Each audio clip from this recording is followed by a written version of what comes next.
Le poisson, de la dissolution à l'unité consciente. Le poisson, c'est le dernier signe du zodiaque, celui qui ferme le cycle et qui porte en lui la mémoire de tous les autres. Avec lui, les formes se dissolvent, les frontières deviennent floues, et l'être est renvoyé à quelque chose de beaucoup plus vaste que lui-même. C'est le signe de la sensibilité extrême, de la compassion, du lien avec l'invisible, mais aussi de la confusion, de la fuite, du sacrifice et de l'illusion.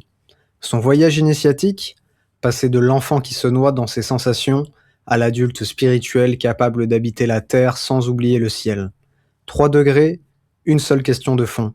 Comment passer de la dissolution inconsciente à l'unité consciente? Eh bien, bonjour à tous, c'est Alias sur la chaîne des aspirants. On se retrouve aujourd'hui pour terminer la série sur les signes du zodiaque. Nous arrivons au poisson, le grand final, la fin du cycle. C'était un vrai plaisir de vous compter tous les signes. Alors aujourd'hui, on s'attaque à un des signes les plus mainstream de l'astrologie parce que le plus mystérieux, le dernier, mais on va essayer de décrypter cela à travers les 3 degrés astrologiques. Premier degré, la personne n'est pas initiée à l'astrologie, le poisson totalement inconscient des rouages. Ensuite, le deuxième degré, le moment où le poisson veut s'inscrire dans le monde, veut porter sa voix, et on finira par le 3e degré qui est la compréhension de ce que signifie être un poisson et son intégration spirituelle à la fin. Alors on va démarrer par ce premier degré qui est le poisson qui se dissout. Là, avec le poisson, on a de très belles qualités initiales qui sont les graines de l'initiation, comme on a vu depuis le Capricorne, mais là on est dans quelque chose d'un peu plus avancé avec le poisson, étant donné que nous sommes sur le dernier signe du zodiaque, c'est-à-dire un signe qui reprend toutes les qualités des 11 signes précédents pour en faire un petit mix, mais on est quand même sur une tendance beaucoup plus émotionnelle avec le poisson. Qu'est-ce qu'on a en qualité initiale? On a une empathie spontanée parce que le poisson, au même titre que le cancer, est un signe qui a un corps astral, corps émotionnel, énormément exposé aux énergies ambiantes, mais contrairement au cancer qui lui sera plus dans une logique de subir réellement et peut-être dans une attitude, je sais pas comment dire, plus territoriale, animale. Le cancer, quand on va ressentir les énergies ambiantes, on va essayer de rentrer dans sa carapace, de se protéger, alors qu'avec le poisson c'est idem sur ce point-là, mais la seule nuance est que le poisson aura une empathie spontanée quand il va recevoir tous ces flux énergétiques.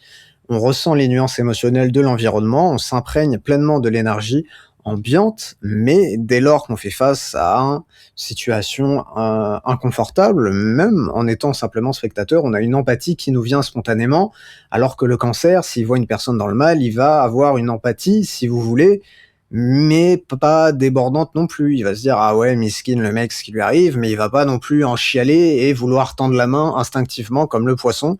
Là est la différence, le poisson a en plus cette touche de mise à l'action et le côté vraiment sauveur qui est exacerbé.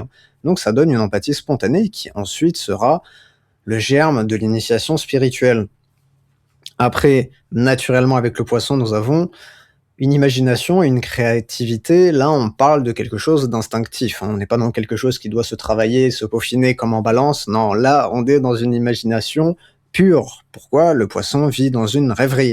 Il est relié à Neptune, donc on a beaucoup de rêves, avoir des visions, sentir des histoires, sentir les énergies ambiantes.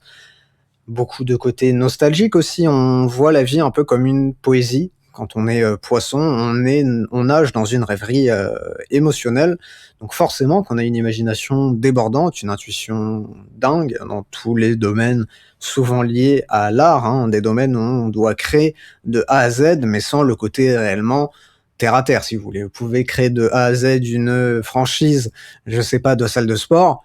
C'est pas avec le poisson que vous allez y arriver dans un sens où ça sera quelque chose de réellement terre à terre. Certes, il y aura de l'intuition, créer votre marque, ce qui va faire la différence. Faut de l'intuition pour se démarquer, mais là, le poisson va plus rester sur des domaines un peu moins tangibles. C'est pour ça qu'on retrouve l'art.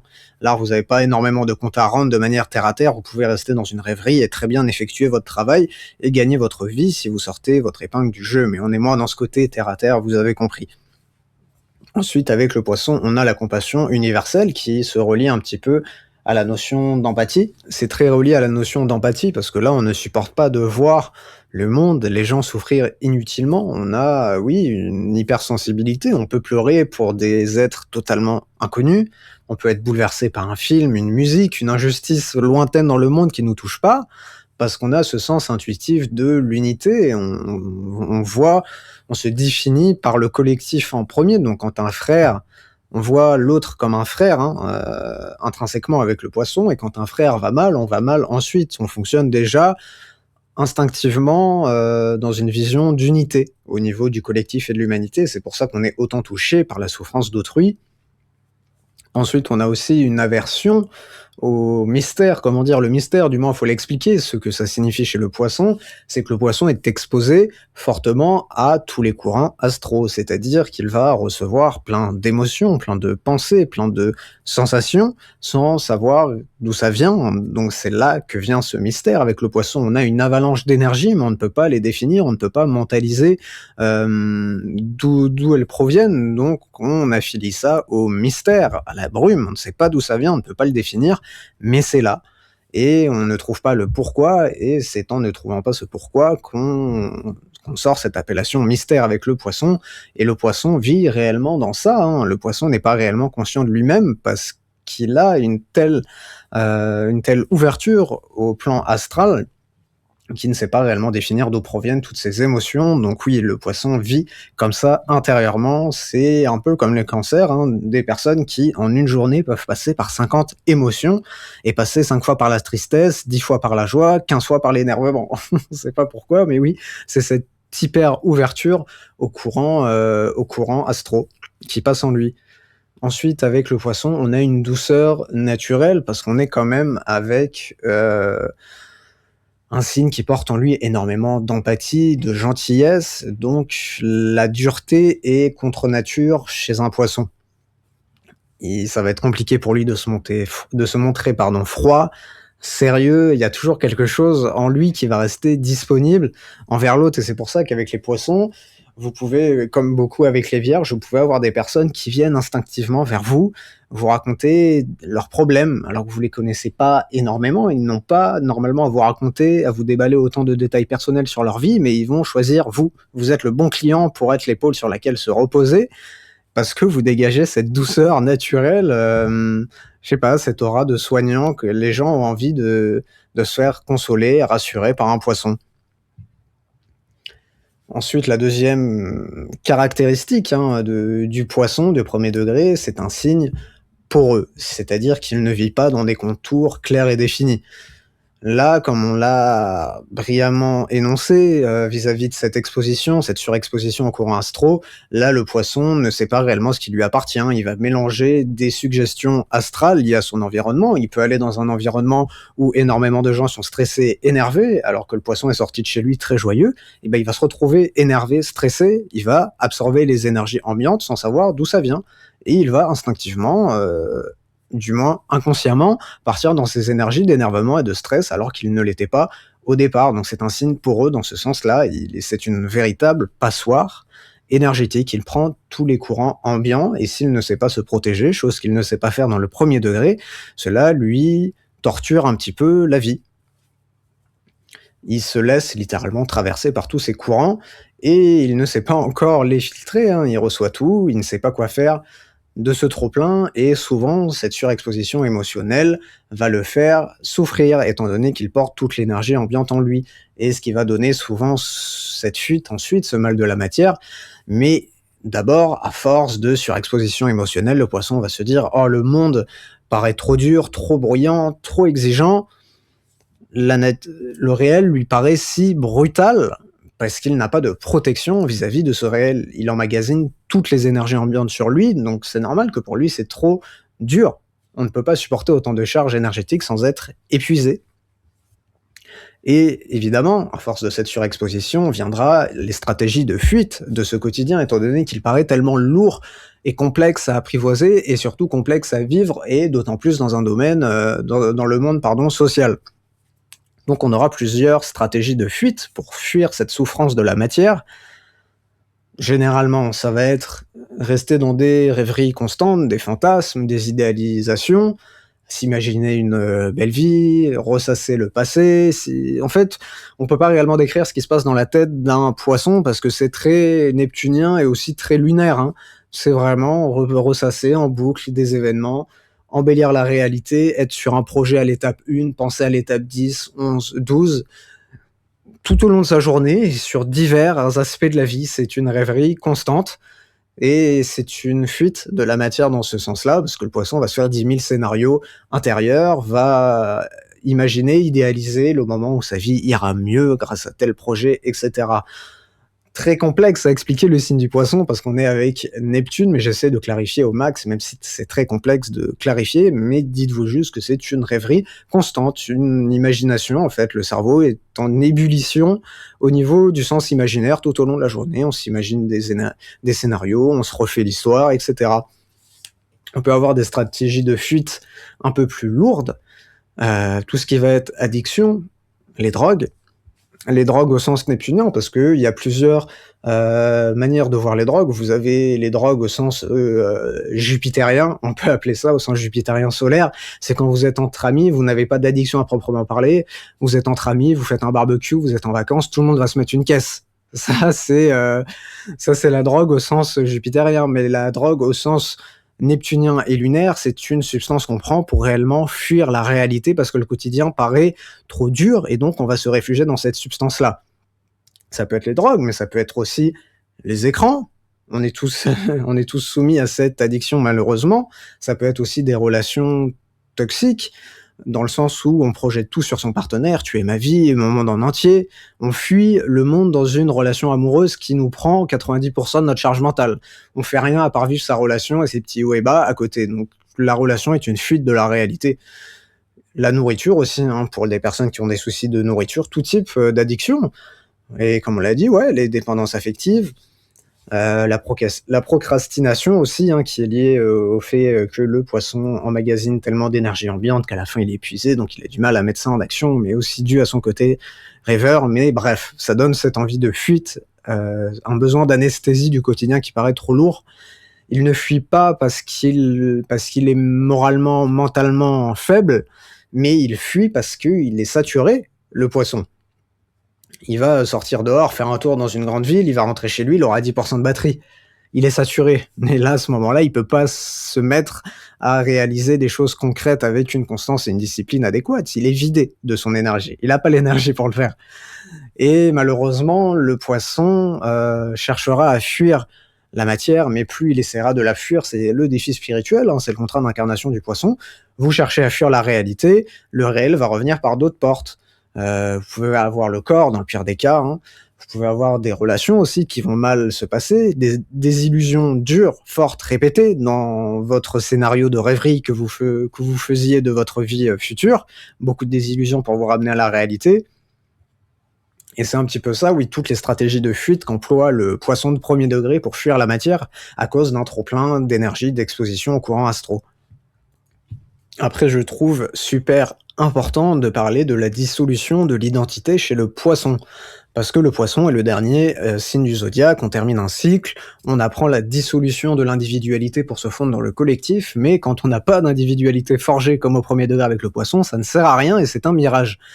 C'est ça le grand piège du premier degré au niveau de la dissolution, c'est qu'on va se perdre dans les autres, dans des relations, dans le sauvetage des personnes qui ne sont pas prêtes à être sauvées, on verra juste après le mirage du sauveur, ou dans des grandes causes humanitaires, alors qu'on devrait plutôt passer du temps à se construire soi-même avant de passer à ces grandes causes. Et là, le poisson devient, en réalité, adopte une attitude qui le dessert, c'est qu'il va devenir celui qui comprend tout le monde, sauf lui-même. C'est-à-dire qu'il va excuser tout, être une passoire, absorber toutes les énergies, tout pardonner, mais comme un automatisme, le poisson, le pire exemple du poisson, le poisson peut vivre dans une relation où il subit une tromperie, mais il pardonne. Et ça peut se passer de manière répétée. Et c'est ça, pour illustrer le gros de ce piège de la dissolution de l'identité, on peut, en fait, notre compassion devient un sacrifice envers l'autre, alors qu'on n'a pas à se sacrifier. Là, le poisson se charge, s'épuise, et ensuite, se sent abandonné parce que l'autre ne le respecte pas et malheureusement, tant que le poisson n'a pas compris cette leçon, la vie fera qu'il tombera face à des personnes qui ne le comprennent pas et qui malheureusement parfois abusent de lui et lui va tout pardonner, tout accepter, être super sympa. Il va le se faire trahir et ensuite il va tomber entre guillemets «dans une dépression». Personne me comprend, tout le monde m'abandonne, et cetera et quand on est à ce point-là, on a le risque de glisser vers une posture de victime silencieuse.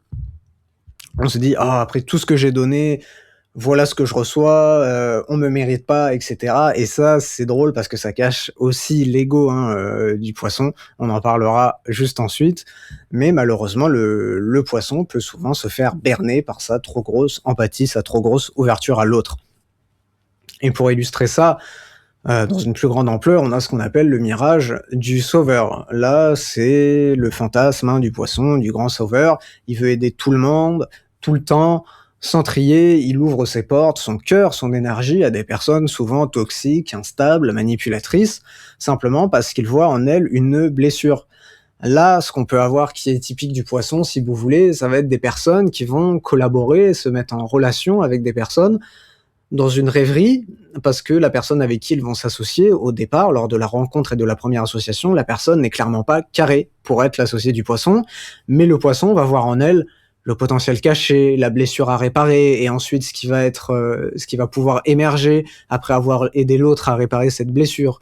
Une vraie posture de sauveur, alors qu'en réalité, la personne en face souvent n'a pas envie d'évoluer, va rester à faire du surplace et le potentiel idéalisé qu'a vu le poisson en l'autre ne va jamais émerger parce que la réalité des faits, concrètement, quand le poisson s'associe avec cette personne n'est pas prête, cette personne a des blessures et ça ne va pas se régler du jour au lendemain et le poisson ne peut pas faire le travail à la place du concerné. Beaucoup de poissons dans ce mirage du sauveur malheureusement et, et oui en fait c'est un élan de service, certes, c'est de l'empathie, cet élan de service d'aider l'autre, mais ce mirage ignore ce qu'implique en réalité un service spirituel bien ancré. Un service spirituel bien ancré nécessite la construction de l'individualité, un équilibre énergétique entre ce qu'on donne, la manière dont on se recharge, le quota énergétique qu'on a et ce qu'on va donner en gros. Et aussi, malheureusement, le poisson n'a pas ce discernement entre celui qui veut vraiment changer et celui qui veut juste alimenter un scénario de victime, hein. Le poisson peut être cet ami, comme on dit, trop bon, trop con, qui va écouter les déboires de tous ses amis, alors que les amis ne veulent pas changer. Le poisson va donner des conseils, oh tu pourrais faire ci, ça, mais l'ami ne va pas écouter en fait, il est juste là pour déballer ses emmerdes et il ne veut pas changer au fond. Il sait qu'il aura une épaule sur laquelle se reposer, raconter ses emmerdes, et puis le lendemain il repart à ses emmerdes pour refaire le scénario au poisson. Très malsain, hein, comme attitude. Après, vu que le poisson est un signe très créatif, hein, dans le sens artistique, on a au premier degré un surplace créatif exacerbé. Le poisson n'arrive pas à construire, à incarner pleinement ce qu'il souhaite faire, et souvent c'est dans les domaines artistiques. Parce que le poisson est très actif sur le plan astral, qui n'est pas le plan physique. Le plan astral relié au corps émotionnel, l'imagination, visualisation, des scénarios qui se fait, qui tournent à plein régime. Là, les chakras supérieurs chez le poisson sont beaucoup plus actifs que les chakras de base. Et pour le poisson non initié à la spiritualité et à ce qu'implique l'équilibre énergétique global, va se dire: oh bah trop bien, j'ai mes chakras du haut qui vibrent à fond, ça c'est spirituel. Les chakras du bas, on s'en fout un peu parce que c'est relié à la terre, c'est pas waouh la grande dissolution, la rencontre avec Dieu. Mais non, si vous n'avez pas de chakras, les chakras de base bien ancré, bien équilibré, ça ne sert à rien d'avoir les chakras du haut hyperactifs. Vous allez stagner, vous allez rester un grand rêveur, et c'est ce qui se passe avec le surplace créatif. On peut donner l'exemple d'un manga. Un poisson qui veut lancer un manga peut avoir des idées quotidiennes pendant 5 ans. Il va imaginer le personnage, le rebondissement, mais ça va être très déstructuré. Le lundi, il peut imaginer peaufiner son personnage principal, sauf que le lendemain, il va avoir une idée pour le rebondissement de la saison 2, alors qu'il n'a pas écrit la saison 1 encore. Le surlendemain, il va penser, ok, dans la saison 5, ce serait bien que ce personnage y revienne, nanana. Mais la saison 1 n'est toujours pas écrite. Et il va en parler à ses amis, mais en réalité, il vit ce manga dans sa tête. C'est assez complexe à expliquer si vous voulez, mais le poisson, parfois, ne va pas incarner son projet, Parce qu'il vit son succès dans sa tête. Il arrive à s'imaginer avec toutes les émotions que cela pourrait procurer, le fait que son manga soit mis en avant, le fait qu'il ait des lecteurs fidèles qui l'encouragent. Il va s'imaginer à la Fnac en train de faire des autographes, etc. Et ça paraît dingue, mais ça lui suffit. Souvent, ça lui suffit de rester dans cette imagination parce que sa visualisation est tellement forte émotionnellement, à se dire: «Oh mais en fait ça suffit.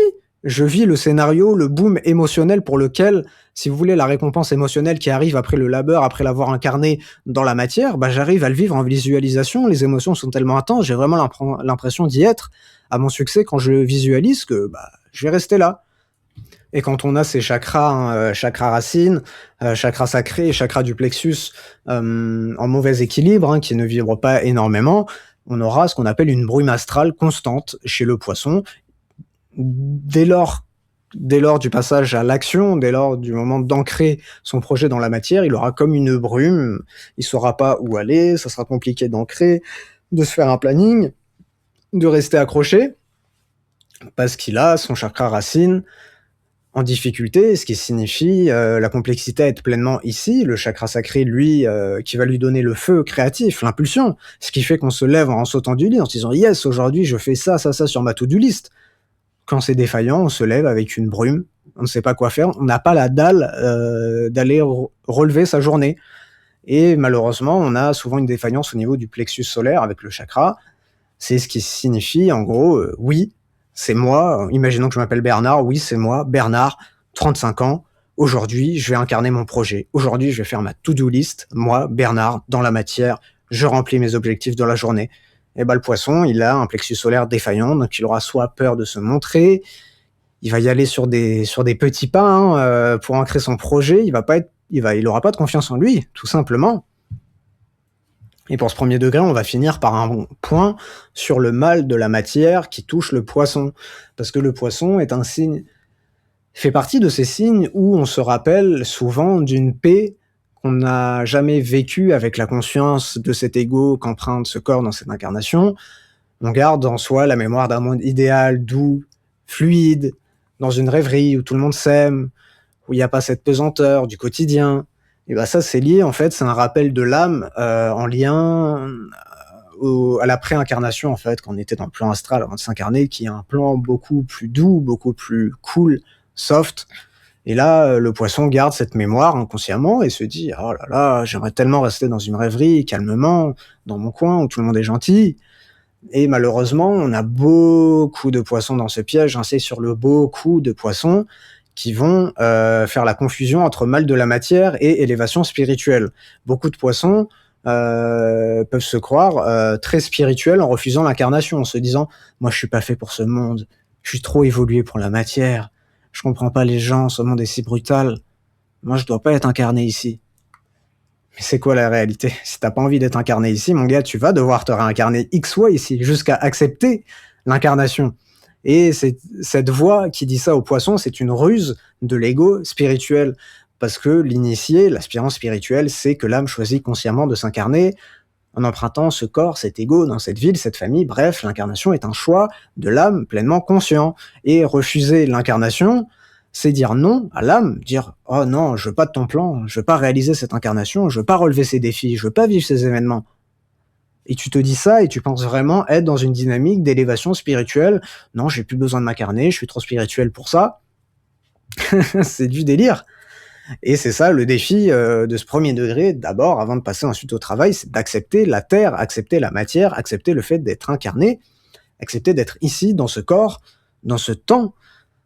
Enfin, enfin serrer la main à l'âme, lui dire: «Let's go, on y va pour réaliser ce défi, je m'ancre enfin dans la matière, je quitte cette rêverie constante, ces scénarios, ces idéalisations. Fini, je sais qu'il y aura des désillusions, je sais que ça sera dur, mais je m'incarne enfin, je me montre face au monde». Accepter la densité de la matière comme un terrain d'évolution et non comme une erreur de casting. Qu'est-ce que j'ai fait pour être là? Je comprends pas, c'est trop dur. Non, j'accepte, c'est un choix de l'âme et on y va. Le deuxième degré, le poisson qui s'incarne. Là, on est au moment où le poisson se dit: «Ça y est, je dois m'incarner dans la matière, je dois montrer au monde que j'existe, je dois monter des projets, je dois forger ma personnalité». Là, le poisson va sentir un appel, l'appel du service, hein, l'appel du cœur initial qui provient de Neptune et de l'âme en fond, fond, fond, mais évidemment, il y a une grande couche d'ego avant. Il va sentir que son cœur, sa capacité à ressentir et à comprendre sont les mots. Cette exposition au courant ambiant ne sont pas là au hasard. Il veut que cela serve dans sa vie et le poisson veut mettre ces capacités-là au profit du monde. Bien évidemment, il convient de faire un point, nous sommes au deuxième degré, cet élan n'est pas pur au sens méga spirituel comme on voit le poisson cherche aussi sa propre gloire à travers l'expression de sa sensibilité. Quand il va s'ancrer dans un projet humanitaire, au deuxième degré, évidemment, il y a cet emploi hein, du cœur spirituel, le fait d'aider naturellement, de tendre la main, mais il y a aussi cet aspect-là de se dire ah, on me voit comme le sauveur, on me voit comme celui qui a mené à bien ce projet humanitaire. Quand je donne des rations à manger et à boire dans ce village très pauvre, oh là là, la compassion que je ressens quand je vois ces enfants, la manière dont ils me remercient, se positionner, avoir ce rôle de sauveur, empathique, super truc, c'est aussi quelque chose qui nourrit hein, l'ego du poisson. Mais il s'attelle à des formes de service, hein, médicales, aide à la personne. C'est naturel pour lui, il va aller instinctivement vers ces domaines-là, même si naturellement il y a une couche d'ego étant donné que nous sommes au deuxième degré. Et on va voir les formes que peut prendre ce service, comme on vient de le dire, médical, aide à la personne, ça peut être un soignant, infirmier, psychologue, éducateur, bénévole, tout métier où il pourra venir en aide à l'autre. Ensuite, on a aussi l'art et la musique, comme on l'a dit dans le premier degré, compositeur, chanteur, illustrateur, tout ce qui nécessite de l'intuition et une intuition qui ensuite va s'incarner dans de l'art. Après, on a aussi des poissons intéressés par la spiritualité et les soins énergétiques. Ça peut faire de très bons énergéticiens, de médiums, d'accompagnement spirituel, d'astrologues, etc. Parce qu'on utilise sa sensibilité pour sentir ce qui ne va pas chez la personne et lui venir en aide. Et au plus large, comme on l'a dit, le social et l'humanitaire, toujours le fait de tendre la main à l'autre et d'être dans cette aide, cette logique de service, même s'il y a une grosse teinte d'ego à ce moment-là. Et pour réaliser cette incarnation au monde qui va passer souvent à travers un métier. Hein. Chez le poisson, on n'a pas généralement de grands entrepreneurs parce qu'être un entrepreneur demande une telle force, une telle vivacité d'esprit ou sinon il faudrait être un poisson solaire avec un énorme ascendant de feu ou un gros soleil ou de très bons placements avec Jupiter, Mars, Pluton, etc. On a vraiment du feu. Là, on peut voir des poissons entrepreneurs, mais généralement, on va plus se retrouver dans le salariat. Mais ça lui convient très bien. Il vient, il aide les personnes dans ce domaine d'aide à l'autre, que ce soit de différentes formes. Ça remplit son cœur et il effectue sa mission. Hein. On n'est pas obligé de tous être entrepreneur, sinon le monde serait étrange. Mais avant d'incarner hein, cette mission-là, qui sera souvent dans un métier, on a ce qu'on appelle le grand chantier de l'ancrage pour le poisson. Parce que le poisson est un signe où il y a énormément d'appelés, mais très très peu d'élus. Beaucoup sentent l'appel d'incarner ce service, d'aide à l'autre, mais très peu vont jusqu'au bout du travail d'ancrage nécessaire. C'est très complexe de faire entrer Neptune, d'incarner Neptune ici-bas dans cette vie-là, parce que c'est une planète tellement reliée au plan subtil, non physique, non tangible, que intégrer, faire descendre cette lumière, faire descendre cette énergie neptunienne dans la matière, que ce soit visible, concret, constant, discipliné, c'est très complexe. C'est pour ça qu'il y a si peu d'élus sur le nombre d'appelés. Et là, l'enjeu, ça va être de choisir sa forme, une voie, un cadre, pour incarner cela. Généralement, ça passe par les métiers qu'on a listés juste avant. Après, ça part aussi par le grand mariage avec l'incarnation, se réconcilier avec la dimension terre-à-terre, la manière dont on a clôturé le premier degré, accepter les contraintes qu'exige excusez-moi, la matière, avoir des horaires de travail, avoir des rendez-vous, avoir une organisation au poil, avoir une régularité. Là, le poisson doit comprendre que le sacré ne s'oppose pas au concret, il le traverse et il l'embrasse. Vous pouvez avoir une dimension très émotionnelle, très douce de la vie, mais être pleinement ancré dans le sens où vous tenez la route dans la matière, vous êtes terre à terre, vous êtes quelqu'un de fiable, vous n'êtes pas quelqu'un de flou, de poreux, comme est le poisson au premier degré. Après, le grand chantier d'ancrage passe aussi par le fait d'apprendre le non, arrêter, cesser d'être dans le mirage du sauveur, cesser d'être cette passoire. Il faut choisir ses combats, choisir ses sujets, mettre de la distance avec les profils qui aspirent l'énergie du poisson et parfois pour le poisson, dire: «Non, je ne peux pas t'aider, parce que je n'ai pas la réponse, parce que ce n'est pas mon rôle, tu devrais voir un spécialiste, hein, un psychologue, un psychiatre pour ton problème, je ne peux rien faire, je ne suis pas un professionnel». Et tout simplement dire parfois: «Non, je ne peux pas t'aider» ou «J'arrête de parler avec toi de ces sujets-là parce que tu ne veux pas avancer». Parfois juste dire non peut être la forme la plus honnête d'amour pour le poisson envers lui-même, d'abord, parce qu'il s'aime réellement. Quand il arrive à se dire: «Là, je vais juste perdre de l'énergie, ça va me mettre mon moral à plat parce que je vais perdre de l'énergie, je vais donner des bons conseils à cette personne, elle ne va rien en faire et revenir vers moi le lendemain et je vais devoir lui réexpliquer les mêmes choses. Ça me fait mal de voir que mes conseils ne servent à rien». Et ben, en disant non, il se respecte et en se respectant, il s'aime et c'est aussi une aide pour l'autre. L'autre qui comprend que, ah ouais, bah, lui sera plus dispo pour parler comme ça. Et si le mec qui était toujours dispo pour m'écouter, raconter mes trucs sans que je change n'est plus là, je dois peut-être me poser des questions. Si même lui ne m'aide plus, je dois peut-être me poser des questions. Parfois, ça peut être la plus grande forme d'amour et d'aide que de dire non pour le poisson.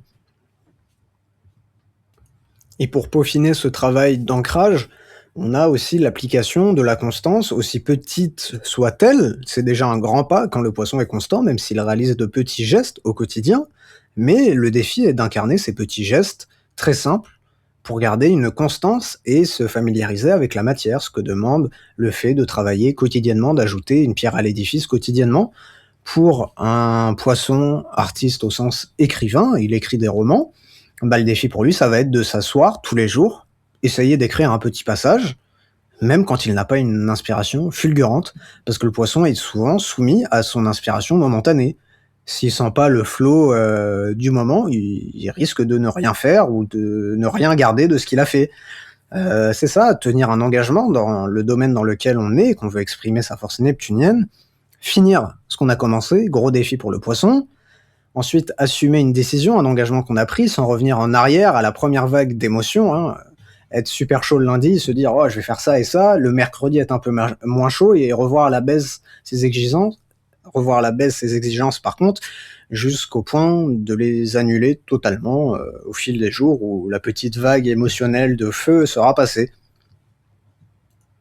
Et là, le poisson, ce qu'il fait, c'est que chaque fois, chaque jour, il pose une pierre dans le monde au lieu de rajouter une couche de rêve. Il s'incarne de plus en plus quand il applique cette constance, aussi minime soit-elle, on le rappelle, mais une fois que c'est fait quotidiennement, il commence son réel mariage d'ancrage à la matière. Ça va dépendre ensuite, tout ce travail d'ancrage va dépendre du thème astral, du chart hein, de la personne. Si vous avez vraiment, vraiment un élément feu et terre défaillant dans votre thème, ce travail peut prendre des années. Ça peut être un réel défi d'incarnation que de juste s'incarner dans la matière et être constant sur quelque chose. Mais si vous avez un peu plus de feu, quand même pas mal de terre en potentiel, là, on est sur un travail qui va également durer des années, mais ce sera beaucoup moins épuisant et beaucoup moins complexe qu'une personne qui aurait vraiment une défaillance au niveau du feu et de la terre. Mais une fois que ce grand chantier d'ancrage est effectif, à minima stabilisé, le poisson peut passer, voire s'ouvrir plutôt les portes du troisième degré. Le troisième degré, le poisson compassionnel. On va commencer par voir la première octave de ce troisième degré et que j'appelle le désembrouillage. Parce qu'on va s'atteler aux illusions de fond qui touchent le poisson dans la sphère spirituelle, mais avant ça, il faut accentuer la grande bascule, le fait de s'incarner pleinement dans la matière, chose qu'on apprivoisait et qu'on commençait à stabiliser dans le deuxième degré et sa fin. Mais là, à la première octave du troisième degré, on est là pour pleinement achever ce travail d'incarnation afin qu'il n'y ait plus de retour en arrière, que le poisson soit dans un ancrage stable jusqu'à la fin de son incarnation. Et là, la grande bascule dans cette acceptation de l'incarnation, c'est que la spiritualité n'est plus vue comme une rêverie lointaine pour le poisson. Là, il se dit: je veux incarner ma spiritualité, je veux que la connexion à l'âme, que le fait d'incarner l'âme devienne une réalité quotidienne et non plus des scénarios que je me fais mentalement. Je veux que ce soit tangible, concret, que j'en ressente les effets et que je fasse profiter de ces effets-là à mon entourage proche et ensuite au monde dans le service du poisson. Et là, le regard bascule sur la manière d'appréhender la spiritualité et la vie. On a vu qu'avant, on était dans le mirage de la fuite de cette matière.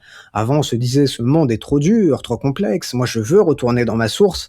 Mais là, une grande bascule s'opère qu'est-ce que se dit le poisson? La source, donc l'âme, et même plus largement, la source veut passer par moi dans ce monde. Si je n'attends pas de finir mon incarnation pour être dans une rêverie du plan astral où tout est beau, tout est rose, la vie est trop dure, non. Je m'incarne dans la matière et je dois faire descendre la lumière de l'âme dans la matière et l'incarner quotidiennement. Et là, on avait auparavant, dans les autres degrés, dans la sphère spiritualité globale, chez le poisson, le mythe de l'élu. On se voit plus comme un signe spécial, dernier signe du zodiaque, moi je suis trop spirituel. Non, là on n'est plus dans ces rêveries et dans ces flatteries sans rien incarner. Là, le poisson passe un stade, ce qui l'intéresse réellement, c'est d'aimer son prochain et de servir là où il est, dès qu'il peut.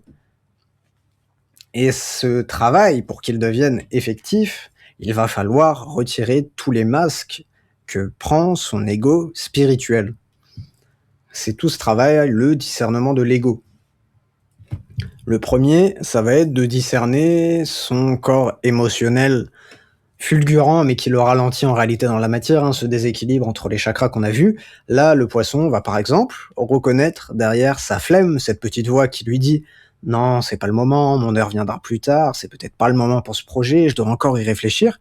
Et puis il comprend que cette voix-là n'est pas la voix sage de l'âme qui attend d'avoir quelque chose de construit pour le balancer au monde. Là, le poisson comprend quand même, ça fait plusieurs mois que je réfléchis juste à ce projet sans incarner de choses.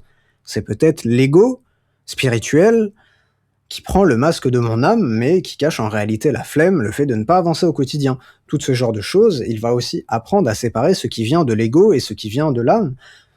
Un exemple typique peut être un poisson qui vivait dans une rêverie et qui voyait des synchronicités partout dans la vie. « Oh, je vois tel chiffre, oh, il se passe telle chose dans ma vie, ça veut dire que l'âme me parle, que l'univers me parle, que je suis un grand élu, que je dois faire d'énormes choses, voilà ma place, on me parle. » Et ben là, le poisson se rend compte qu'il vivait dans de énormes illusions, qu'il se crée un monde féerique, une spiritualité 2.0 dans sa tête, mais qu'il incarnait pas réellement les choses, et plus il s'approche de la spiritualité concrète, qui devient d'un coup moins mystique et plus terre-à-terre, plus réel, il découvre qu'il était en train de se créer toute une rêverie spirituelle à côté, et quand il comprend ça, ce travail-là, de discernement de l'ego sur plein de points, le fait tomber de 15 étages symboliques, et il réalise que sa rêverie mystique, au départ, on me parle, je suis l'élu, j'ai telle capacité, je ressens telle chose, il m'est arrivé telle chose, telle synchronicité, mais elle se rend compte que souvent, c'est des projections, ce qu'on appelle du glamour spirituel, et l'ego, habillé en robe blanche, c'est bien plus simple de s'imaginer des scénarios spirituels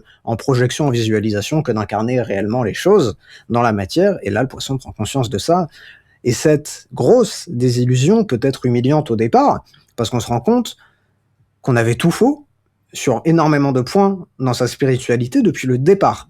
Mais la bonne chose, c'est que c'est précisément là qu'il passe de l'enfant à l'adulte. Il va préférer la vérité spirituelle plutôt que l'image qu'il avait de lui-même, les fantasmes qu'il se faisait vis-à-vis de lui, vis-à-vis de son futur, toutes les projections en lien à l'ego, au corps émotionnel qu'il se faisait. Et là, cette désillusion émotionnelle, va révéler d'autres points chez le poisson. Au niveau de son empathie exacerbée, longtemps, le poisson a cru, quand il était trop empathique, que ressentir 1000 fois plus était le signe d'une grande connexion spirituelle. Oh, je suis trop sensible, je suis trop empathique parce que je suis trop spirituel, parce que je suis trop connecté à mon âme. Et là, en réalité, il comprend qu'il confondait la puissance de son corps astral avec la hauteur de son âme. Pourquoi ?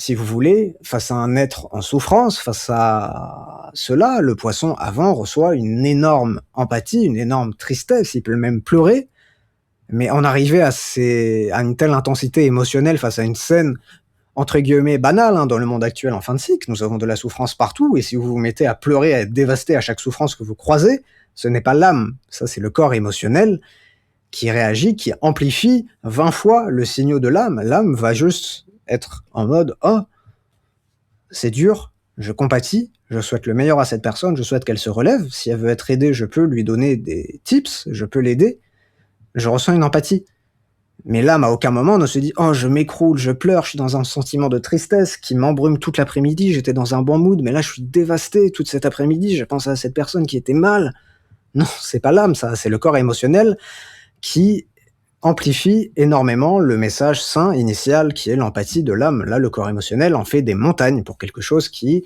doit être une simple empathie, entre guillemets, de passage, hein, si on prend en compte toute la grandeur du monde et toute la souffrance qu'on croisera au cours de notre vie. Et là, le poisson découvre que l'âme ne se situe pas sur le plan astral. L'âme n'est pas le corps émotionnel au sens basique. L'âme vibre sur un plan haut, plus stable, plus silencieux et plus mature. Et je veux bien insister sur ce point-là, donc je vais donner l'exemple du film. L'âme, quand elle regarde un film, par exemple, elle va percevoir la souffrance du personnage et elle va éprouver une compassion silencieuse. Ah ouais, c'est bien réalisé, elle est triste cette histoire.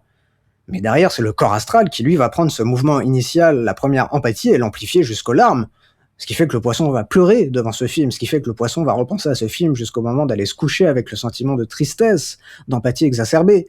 L'âme a donné l'élan d'empathie, mais c'est le corps astral, le corps émotionnel, qui en a fait une vague émotionnelle débordante, qui, à ce niveau-là, faut le dire, qui empoisonne le bien-être, la stabilité émotionnelle du poisson. Ensuite, le poisson va avoir une autre désillusion, une énorme désillusion au niveau de l'intensité. Pourquoi? Parce que le poisson, comme chez le scorpion, a longtemps cru que plus c'est fort émotionnellement, plus c'est profond. Mais ce n'est pas vrai.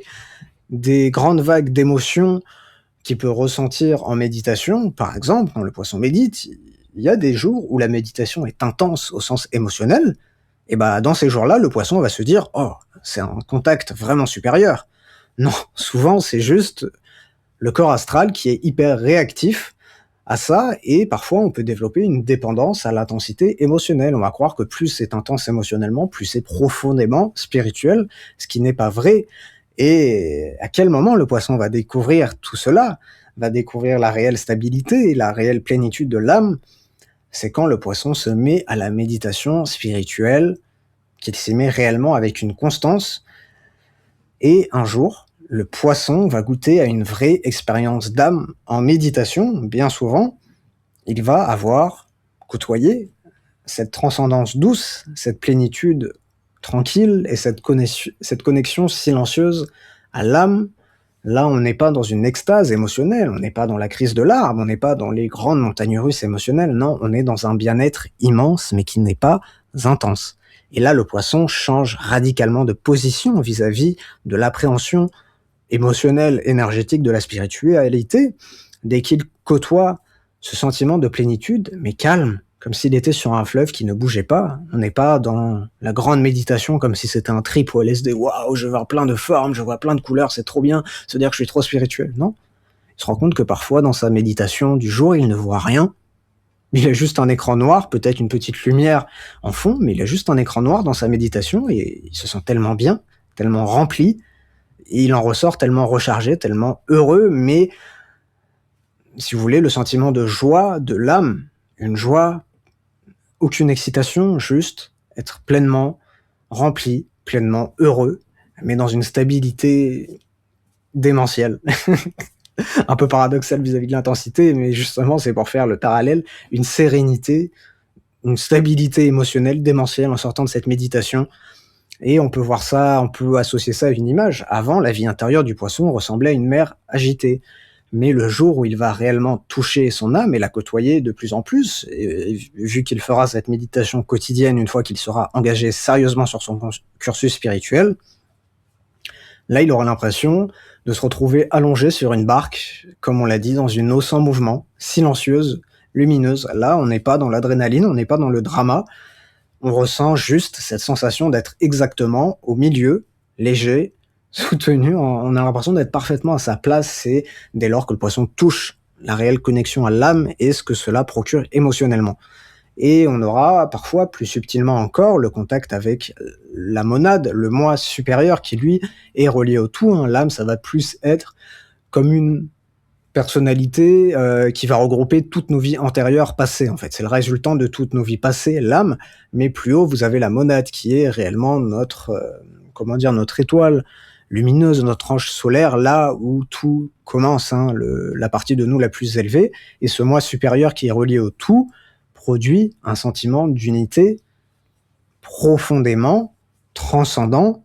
Mais pareil, on n'est pas dans un trip, on n'est pas dans une exaltation émotionnelle, c'est une paix supérieure, qui a plus besoin de signes extérieurs pour se sentir réel, qui n'a plus besoin de grands chocs émotionnel, de grande montée émotionnelle. Non, là pareil, le contact avec la monade, vous vous sentez connecté au tout le temps de votre méditation et ça vous remplit et vous recharge à un niveau rarement atteignable avec tout ce que derrière le poisson pouvait avoir attrait auparavant, les émotions émotionnelles, les dramas, l'hyperattachement à des personnes, des relations mal équilibrées, le mirage de son dans l'autre, parfois les substances. Non, là on est dans quelque chose de différent, quelque chose de profondément spirituel, et dès lors qu'on touche à ça, que ce soit poisson ou autre signe en méditation, on se rend compte que là, on est face à quelque chose de profondément spirituel, et ça l'est parce que ça nous remplit, ça a tellement un impact positif, bénéfique sur nous, et pourtant l'intensité émotionnelle réelle n'est pas forte.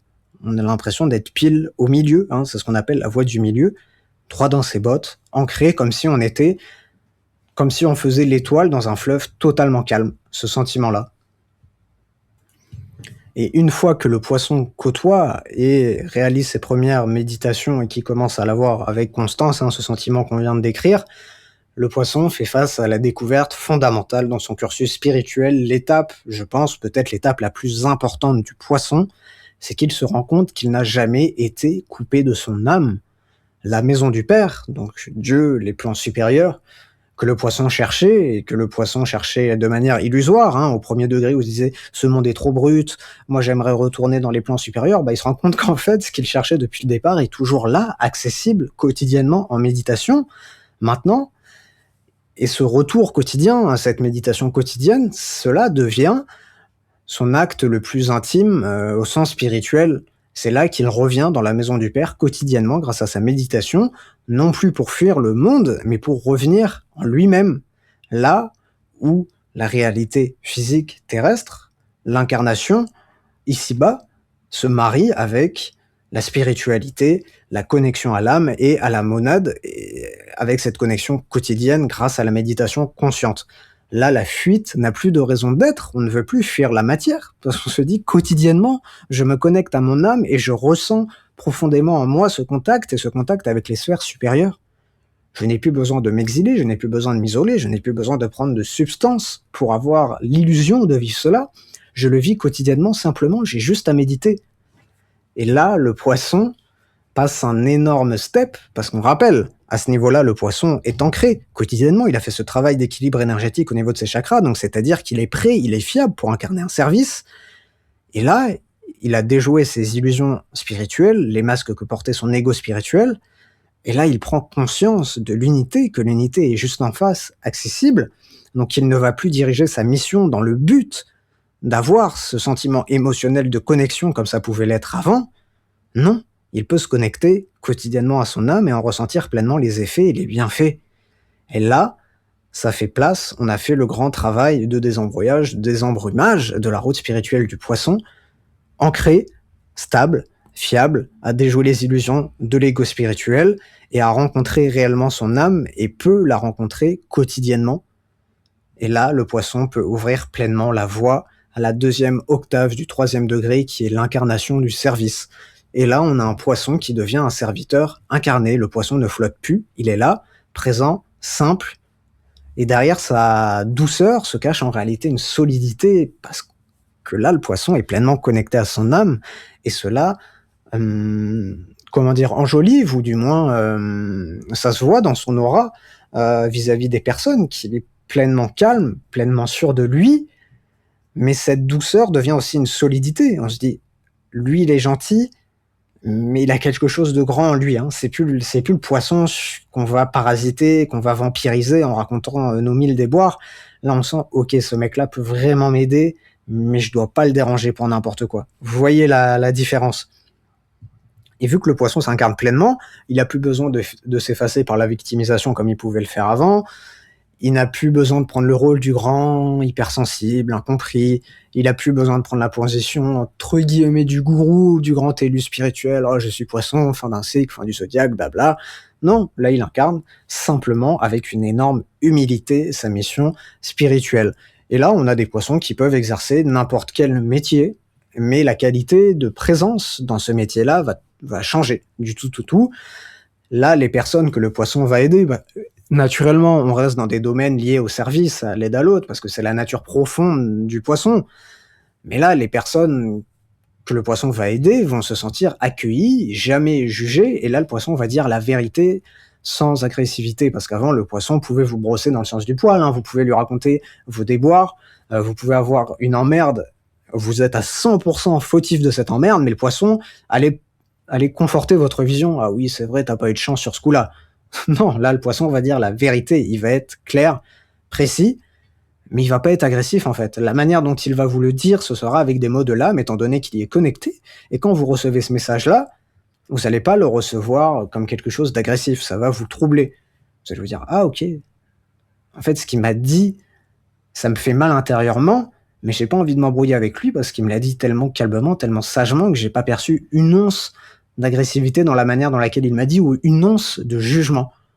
Donc ça déstabilise un petit peu la personne, et c'est quand vous déstabilisez souvent vos interlocuteurs assez, entre guillemets, bornés, que vous pouvez les changer. Et là, le poisson adopte cette attitude de manière pleinement instinctive, plutôt intuitive à ce moment-là, mais de manière très fluide. Il ne réfléchit pas, il est connecté à son âme, il vous délivre les bons conseils, et cela peut changer votre vie. Et ce qui donne aussi un service sans sauvetage, hein. Là, pour le poisson, il est plus dans une mentalité où il se jette sur toutes les souffrances du monde qui passe. Non, là, il commence à percevoir là où il peut être réellement utile. Il ne va plus aider, aimer l'autre pour calmer sa propre angoisse, hein, et ce move instinctif d'aider tout le monde parce qu'on est poisson, blabla. Non, là, il a une volonté qui s'est stabilisée en lui. Quand il tend la main, ce n'est pas pour se remplir lui-même, se dire qu'il est une bonne personne, qu'il aide les autres, et que ce qu'il aime, c'est voir les résultats de son service et se dire oh j'ai aidé cette personne, je suis trop content de moi. Non, là il l'aide parce que c'est intuitif, parce que ça vient de l'âme, et il aide uniquement les personnes pouvant être aidées. Et on va plutôt montrer deux exemples incarnés de cette transition avec le thérapeute poisson avancé. Alors un thérapeute, hein, qui fait des soins énergétiques, au début de sa carrière, il absorbait les projections de ses patients. Quand un patient avait un souci, il se vidait avec eux au niveau énergétique, il pleurait avec eux. Quand une personne venait raconter de très grosses épreuves qu'il a vécues, bah, le thérapeute poisson, il était pas bien ensuite pour les 3-4 rendez-vous, il était vidé de son énergie parce qu'il prenait sur lui, il n'avait pas la capacité à se protéger énergétiquement. La passoire énergétique, tout simplement. Mais désormais, la transition, c'est que ce thérapeute poisson est empathique mais clair. Il sait poser un cadre au niveau de ses séances, ça part pas dans tous les sens. Question 1, question 2, question 3, je te propose cela, dis-moi ce que t'en penses, on peut ajuster, mais on part pas dans tout le truc, hein. La personne n'est pas là pour raconter entièrement sa vie, on est là pour obtenir du résultat, du concret. Petite présentation, je fais le diagnostic et je donne ensuite un travail à faire et un travail énergétique à faire. Le poisson sait dire non aussi aux personnes qu'il ne peut pas sauver, aux patients qui viennent là mais qui ne sont pas réellement volontaires. Il sait renvoyer vers un autre spécialiste si ce n'est pas son rôle, son but. Là, son but n'est plus de sauver, c'est d'aider l'autre à se reconnecter à sa propre source. Il vient aider un frère d'âme, il ne vient pas porter et se sacrifier pour un frère d'âme. C'est bien différent. Et là, la bascule, c'est que ce n'est plus son corps astral qui travaille, hein, son hyper-empathie, son hypersensibilité, c'est l'âme, la qualité, le rayonnement de l'âme qui passe à travers lui. Et l'âme, c'est poser des limites quand son aide n'est plus nécessaire. Ensuite, un deuxième exemple avec le musicien, l'artiste poisson avancé. Dans les premières années, le poisson artiste, son art plutôt était un exutoire, hein. Le poisson sortait des œuvres chargées émotionnellement parce qu'il avait vécu. Ça peut donner parfois des œuvres magnifiques, mais souvent confuses, hein. On est dans le Neptune, je balance tout ce que j'ai sur le cœur, et la structure, la cohérence pour l'auditeur que j'aurai passe en second plan parce que je suis dans mon bain d'émotions et je n'ai pas le recul pour voir que ce n'est pas structuré. Là, dans cette octave-là, dans cette approche de l'art, on a un art qui reste sensible, hein, au deuxième degré du poisson, hein, quand il évolue, on a un art qui reste profondément sensible parce que le poisson est sensible et il le sera toute sa vie, mais on a un art qui devient canal. Et là, ce que le poisson va sortir, hein, comme mélodie, comme toile, s'il est peintre, va toucher les autres pleinement, pas parce que c'est intense émotionnellement, mais parce que c'est juste aligné avec l'âme. Et comment l'expliquer? Très compliqué à chaque fois d'expliquer le poisson, et surtout quand on touche à des notions d'art, mais pour vous donner un exemple, Un poisson qui peint une œuvre, ça peut être cette œuvre que vous voyez dans un musée. C'est pas la plus belle, c'est pas celle qui a le plus de couleurs, qui a la scène la plus démentielle, mais vous restez devant, fixé devant cette œuvre-là et vous pouvez pas vous détacher le regard. Et après avoir vu cette œuvre-là, après avoir contemplé ça, vous avez l'impression d'être rempli. Vous avez changé littéralement de mood émotionnel, mais en mieux. Et ça, c'est le réel art du poisson, et ça va être la même chose pour une musique. Vous pouvez avoir un point A, une émotion avant d'écouter cette musique, être dans un plan astral médian, bof, ça va, le quotidien. Vous écoutez cette musique-là, vous en ressortez, grandi, et vous avez passé un step en termes vibratoires, vous êtes passé à un astral, entre guillemets, haut. En tout cas, cette œuvre d'art n'a pas juste été belle, elle a servi à remonter vos vibrations, et c'est à force de distribuer ça dans l'art que le poisson artiste peut pleinement canaliser sa mission au monde, parce que tout ce qu'il créera va renvoyer chez l'auditeur, le spectateur, une hausse vibratoire, évidemment temporaire, mais c'est déjà ça, c'est un beau cadeau au monde. Et comment définir ce rôle? Moi, j'appellerais ça un porteur d'eau spirituelle, parce que là, le poisson va verser dans des formes humaines, de la musique, de l'art, des discussions, un accompagnement. Il va glisser de l'eau spirituelle qui vient de la maison du Père, que ce soit cette mélodie qui nous remplit le cœur et qui remonte nos vibrations si on est un artiste, que ce soit cette toile, pareil, qui remonte nos vibrations quand on la voit, ou que ce soit ce conseiller, ce thérapeute qui vous fait vivre un réel avant-après cette séance dans une compréhension de la vie dans un angle plus spirituel, c'est le rôle du poisson, et le poisson peut réellement devenir un guide et changer énormément de vie quand il incarne avec justesse ce service spirituel. Et son rôle est de ramener le monde, le plan physique, à la maison du Père, et de créer cette connexion, d'être un canal, un pont spirituel dans un exemple de la vie quotidienne, banale. Là, on va s'écarter un petit peu du grand artiste, etc. Mais dans un groupe d'amis, vous avez une ambiance qui dérape, on se moque de quelqu'un, comme on se moque souvent de quelqu'un en France. C'est pas forcément tout le temps méchant, c'est la culture qui fait que, mais parfois, dans ce groupe d'amis, les moqueries vont trop loin. Et puis là, il y aura le poisson tranquillement qui dit: «Ah là, c'est trop, ça se fait pas, venez, on passe à autre chose». Et là, en un instant, tout le groupe d'amis va être rappelé à son âme et se dire: «Ah ouais, c'est vrai, on est des bâtards de dire ça, venez, on parle d'autre chose». Mais la manière dont le poisson va le dire, ce sera pas d'une manière: «Ah mais vous avez pas honte, ça se fait vraiment pas». Parce que là, personne va vous écouter, vous allez passer pour le rabat-joie de service. Non, la manière dont le poisson va dire ça, ce sera calme, posé, dit avec l'âme: «Là, ça se fait trop les gars, venez, on parle d'autre chose, ça se fait pas en vrai». Et là, tout le monde change, de sujet, et c'est ça, rappeler le monde à la maison du Père. Et ça peut être, c'est pas nécessairement dans les grandes œuvres, dans les grandes personnalités, parfois c'est tout simplement au quotidien, comme cet exemple avec le groupe d'amis qui se moque de quelqu'un, et le poisson dit: «Les gars, passons à autre chose», et tout le monde passe à autre chose, tout le monde se rappelle de son âme, et personne ne commente, personne ne dit: «Ah ça va, c'est bon, on peut bien se moquer de cette personne-là, ça fait 20 minutes qu'on se moque, y a rien de mal». Non, là tout le monde est rappelé à son âme, et de se dire: «Ouais, OK, là c'est un petit peu lourd les moqueries, ça devient méchant». Et là, le poisson est pleinement ancré, il est actif dans ce service-là, il n'a plus besoin d'être ailleurs dans ses rêveries, il en a toujours, il aura toujours des visualisations, des rêveries, le poisson, mais ça ne sera plus un refuge, une fuite, parce qu'il est très bien incarné ici-bas. Il laisse la lumière de l'âme, la maison du Père, descendre à travers lui dans la matière, et ça le remplit, ça le satisfait, et il réalise sa mission avec une grande joie. Et là, le poisson change clairement sa définition, la manière dont il se définit. Son identité profonde ne va plus se définir sur le fait d'être hypersensible, d'être élu, d'être cette grande personne au grand potentiel. Non, là, elle va reposer sur un constat simple: je suis un serviteur de la vie, de l'âme, du tout, parmi des millions de serviteurs incarnés. Je suis une parcelle du tout, et je remplis cette mission avec grande joie, avec grande gaieté. C'est un plaisir d'accepter ce contrat avec l'âme dans cette incarnation précise. Je suis pas monsieur je ne sais qui. Je remplis ce service en toute humilité, avec le cœur. Et ce poisson-là ne fuit plus. Il sait que le monde est précisément le lieu où son âme a choisi d'apprendre à aimer et à déverser l'amour du cœur. Eh bien voilà pour cet épisode sur le poisson. Franchement, c'était un plaisir, hein, de vous raconter ça. On a vu pas mal de choses. Je trouve que ce qui est super intéressant aussi, c'est la partie où le poisson démasque toutes les illusions, hein, tous les masques que prenait, l'ego spirituel, pour, lui faire du surplace et qu'il décide enfin d'être inspiré un serviteur incarné et c'est ça qui est super beau dans le poisson, c'est de passer de ce rêveur, hein, vraiment pas ancré, avec le corps émotionnel en vrac, hyper réactif, à quelqu'un de stable, posé, en connexion fluide avec l'âme.